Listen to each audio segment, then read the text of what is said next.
The letter arrived on an ordinary Tuesday night, slipped under my door without so much as a sound.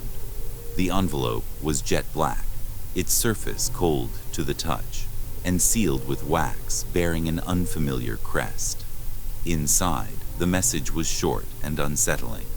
You are cordially invited to 19 Barron Lane. Your presence is required. There was no sender, no details of who might be waiting for me. I should have thrown it away, but the words seemed to cling to my thoughts, dragging me into their mystery. The next evening, as twilight bathed the world in shadow, I found myself in front of the house. It was massive, ancient, and suffocatingly still. Vines clawed at its walls like skeletal fingers, and its windows, dark and hollow, seemed to drink in the light. The air carried a metallic tang, sharp and foreboding, as if warning me to turn back. But the door creaked open before I could retreat, its groan echoing in the silence. It felt less like an invitation and more like a trap, but something in me, curiosity, or perhaps something darker, forced my feet forward. Inside, the air felt thicker, as though every breath I took had to fight its way into my lungs. The door slammed shut behind me with a force that shook the floor. My pulse quickened, but I told myself it was just the wind. The hallway stretched endlessly ahead, dimly lit by sconces whose flames flickered unnaturally, casting shadows that seemed to crawl. The walls were unlike anything I'd ever seen. At first glance, they appeared normal, but when I ran my hand along one, I recoiled. It was warm, unsettlingly warm, and the texture wasn't wood or plaster. It was soft, almost like skin, and it pulsed. I pressed my ear to it, and faintly I could hear a sound, a low rhythmic thrum, like a heartbeat. My stomach churned as I realized the walls were breathing, expanding and contracting in a slow, deliberate rhythm. Veins, thin and dark, snaked across the surface, pulsating as if carrying something foul through the house's veins. This was no home. It was alive. As I moved deeper into the house, the air grew colder, yet the walls seemed to pulse faster, as if anticipating something. I stumbled into a grand dining room, and the scene before me froze me in place. A long, ornate table stretched the length of the room, its surface laden with a feast that looked impossibly fresh. Plates of steaming meats, golden breads, and glistening fruits were arranged perfectly.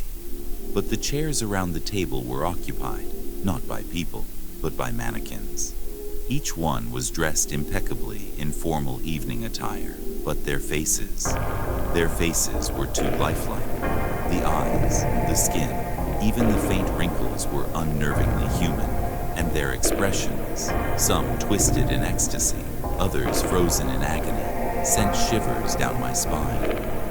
The chair at the head of the table bore a name card with my name, written in flowing, elegant script. I hesitated, but before I could retreat, one of the mannequins shifted. It turned its head ever so slightly, its glassy eyes meeting mine. Its lips moved as though to speak, but no sound came out. Instead, the chandelier above flickered, and the silence deepened, pressing down like a physical weight. The sound of the heartbeat grew louder, reverberating through the floor, the walls, even the air itself. It felt as though the house was drawing me toward something. At the far end of the hall, a door loomed, its frame outlined in a faint, pulsating red glow. My footsteps faltered as I approached, every instinct screaming at me to turn back. But the door opened before I could decide, revealing a staircase spiraling down into darkness. The smell hit me first, a nauseating blend of iron, decay, and something foul I couldn't name. The steps creaked under my weight as I descended, each one taking me deeper into the house's heart. The walls of the basement weren't like the ones upstairs. These were raw, oozing, and pulsating with life. The heartbeat was deafening now, pounding like a drum in my chest. In the center of the room stood a massive, fleshy structure that resembled an altar. It throbbed and writhed as though alive, and dark veins extended from it. weaving into the walls like roots feeding a tree. I realized with growing horror that the house wasn't just alive, it was feeding. I don't remember running. One moment I was in that nightmare of a basement, and the next I was back in the hallway, my breath ragged and my hands shaking. The house was no longer silent. Groans, creaks, and whispers echoed from every corner, as though the walls themselves were alive with voices. I stumbled toward the front door, but the hallway stretched on endlessly, each step taking me farther from escape. Finally, I reached the door.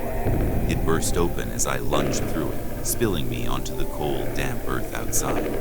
I didn't look back as I ran to my car, fumbling with the keys. The engine roared to life and I sped away, my heart pounding as the house disappeared into the distance. Relief washed over me, but it was short-lived.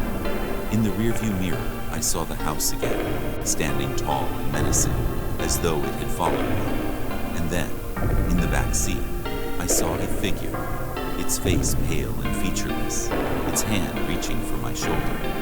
The last thing I remember was the sound of the house's heartbeat, echoing in my ears as everything went black.